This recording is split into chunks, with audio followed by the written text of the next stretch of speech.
kisah kehancuran Baitul Maqdis sangat erat kaitannya dengan satu raja yang disabdakan Nabi SAW bahwa di dunia ini ada 4 raja yang menguasai dunia barat, timur, selatan dan utara.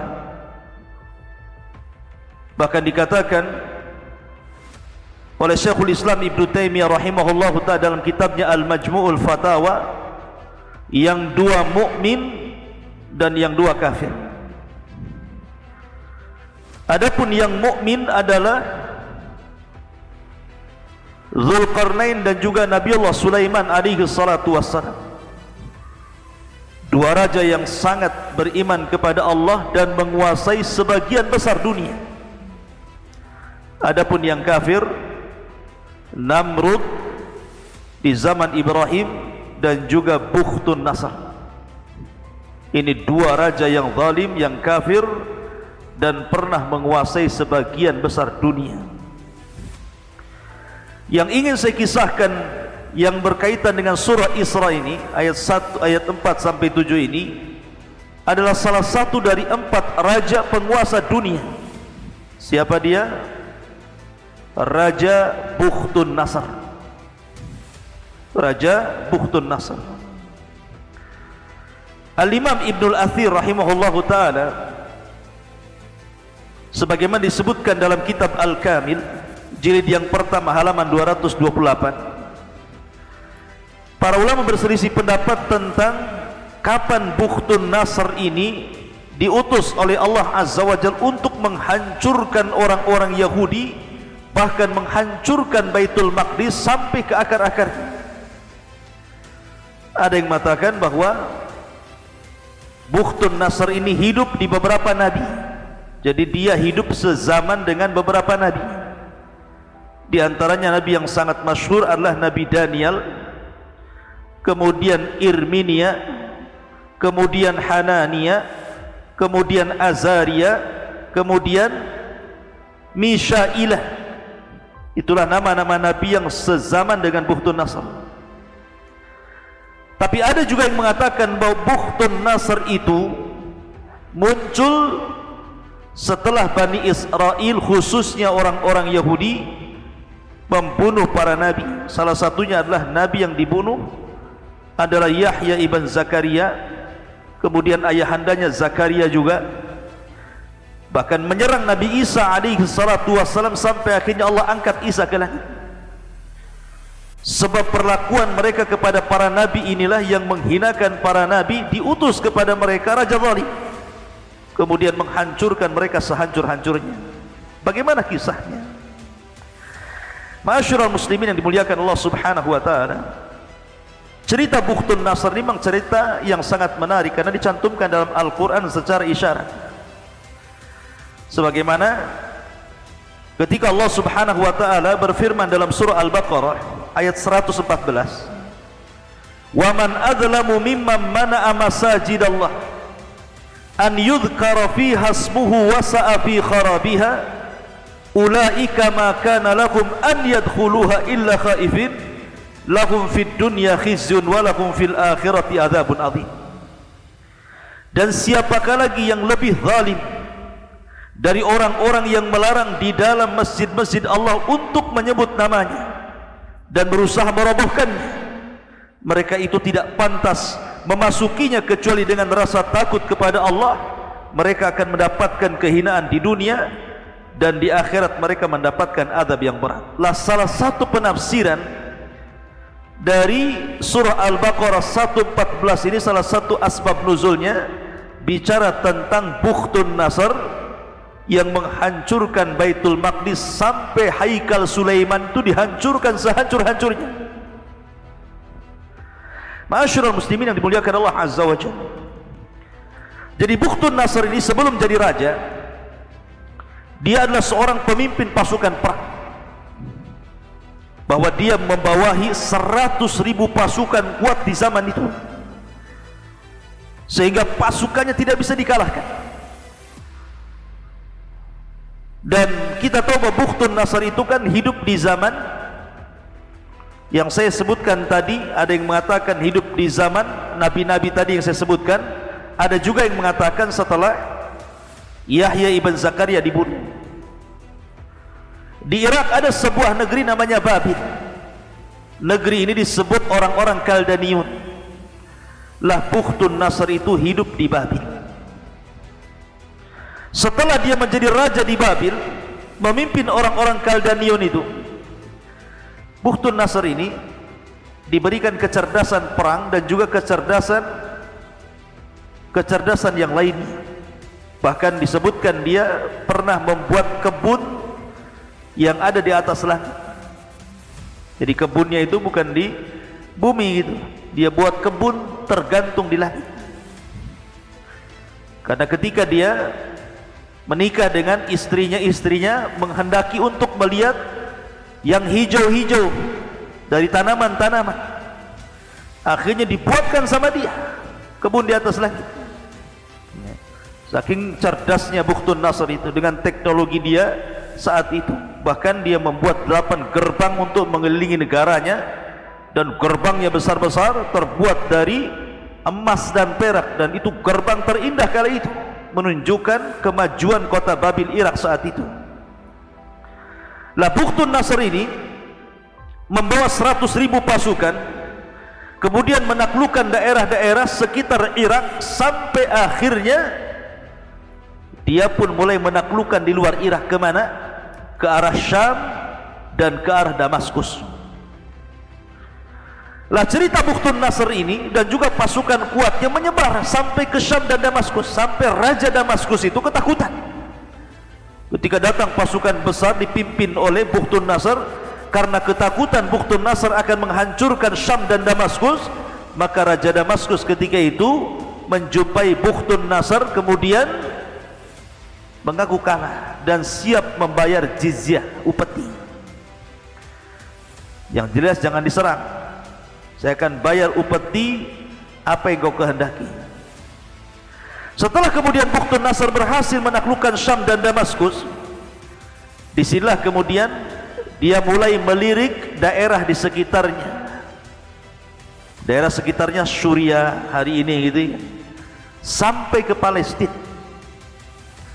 Akhirnya kemudian bergeraklah pasukan Bukhtun Nasr ini ke Suriah, bahkan sampai ke Palestina. Lah ketika itu Raja Palestina dipimpin oleh keturunan Nabi Allah Daud alaihi salatu wassalam. Jadi anak cicit Nabi Daud yang memimpin Palestina kala itu. Sebagaimana Syam dan Damaskus juga merasa takut dengan Bukhtun Nasr, dia pun takut karena pasukannya besar, pasukannya kuat, dan kalau dia menyerang sebuah negeri tidak disisakan. Akhirnya Raja Palestina ini mengikuti apa yang dilakukan oleh Syam dan Damaskus, ingin menyerahkan diri dan membayar upeti saja, asal jangan diserang. Rupanya disambut baik oleh Bukhtun Nasr. Akhirnya kerajaan-kerajaan kecil di bawah kekuasaan Bukhtun Nasr dan mereka membayar upeti. Masalahnya orang-orang Palestina itu banyak orang-orang Yahudi, Bani Israel, tidak setuju dengan keputusan rajanya yang memberikan upeti terus setiap tahun kepada Bukhtun Nasr. Akhirnya karena tidak setuju inilah mereka pun kemudian berkumpul, kemudian datang kepada rajanya memprotes agar raja memutuskan hubungan dan tidak membayar upeti lagi. Tapi sang raja tidak mau karena ini kemaslahatan. Karena tidak mau menolak kemauan Bani Israel, dibunuhlah Raja Palestina ini di tangan Bani Israel. Kemudian setelah dibunuh rajanya, Raja Palestina, orang-orang Bani Israel ini kemudian memutuskan hubungan antara Palestina dan Bukhtun Nasr. Marah Bukhtun Nasr. Disinilah cerita dimulai. Akhirnya kemudian Bukhtun Nasr membawa pasukan besar, kemudian datang ke Palestina, dihancurkannya Palestina sehancur-hancurnya.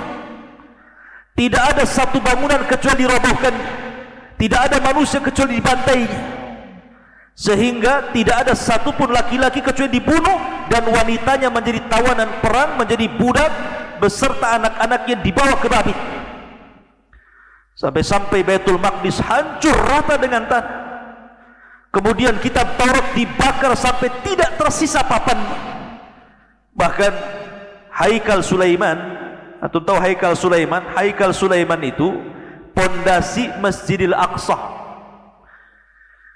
Jadi Sulaiman itulah yang membangun Masjidil Aqsa. Kecil Masjidil Aqsa itu. Kemudian dilebarkan sampai sekarang lebar sekali. Lah Haikal Sulaiman itu bangunan asal. Bangunan asal yang dibangun oleh Sulaiman itu disebut Haikal Sulaiman. Inilah haikal, inilah yang sampai hari ini orang-orang Israel mencarinya. Sehingga saya dengar bahwa Masjidil Aqsa itu sudah bolong bawahnya. Kemudian dicari-cari, dikorek-korek oleh orang-orang Israel untuk dirobohkan dan dikembalikan kepada Haikal Sulaiman, karena sebuah keyakinan apabila haikal itu berdiri, maka Metius yang ditunggu-tunggu menurut mereka adalah penolong, menurut kita Dajjal, akan datang dan akan memimpin mereka. Jadi Bukhtun Nasr itu betul-betul meratakan bangunan Haikal Sulaiman. Bahkan barang-barang yang ada dalam Masjidil Aqsa itu diangkut semua ke Irak. Bayangkan, kota yang tadinya indah, kota yang tadinya makmur menjadi kota yang hancur lebur rata dengan tanah. Tidak ada satupun makhluk di situ, karena semua perempuan dan anak-anak dibawa ke Irak, kemudian diperbudak, dibagi-bagikan ke rumah-rumah Irak. Sementara laki-lakinya dibantai habis, kecuali sedikit yang kemudian keluar dan berusaha untuk lari dari tentara Bukhtun Nasr. Begitulah kekejaman Bukhtun Nasr menghancurkan Palestina, kemudian membunuh laki-laki Yahudi, semua laki-laki Yahudi dibantainya, kemudian memperbudak wanita dan juga anak-anak. Ma'asyiral muslimin yang dimuliakan Allah Azza wa Jalla, begitu kejamnya Bukhtun Nasr. Kenapa Bani Israel menjadi sasaran penyerangan Bukhtun Nasr? Ada alasannya. Alasannya sebagaimana disebutkan di dalam riwayat Al-Imam At-Tabrani dalam tafsirnya dari seorang sahabat namanya Sa'id ibn Zubair dari Ibni Abbas radhiyallahu anhuma. Ba'atha Isa ibn Maryam Yahya ibn Zakaria fi 12 minal hawariyina yu'allimuna an-nasa. Jadi Isa, dan Isa adalah ulul azmi, seorang nabi dan rasul, mengutus siapa? Mengutus Yahya putra Zakaria untuk mengajarkan 10 dari hawariyin Isa, sahabat-sahabat pilihan Isa. Jadi Isa meminta kepada Yahya untuk mengajari siapa? 12 atau 10 orang dari hawariyun pengikut Isa bin Maryam. Lah salah satu ajaran yang diajarkan Yahya ibn Zakaria kepada mereka adalah fima nahahum anhu nikahu ibnatil akh. Di antara larangan yang diajarkan adalah tidak boleh menikah dengan anak saudara, artinya ponakan. Lah ketika itu ada Raja Romawi, Raja Zalim. Itu menaksir siapa? Seorang wanita, dan wanita ini masih anak daripada bibinya.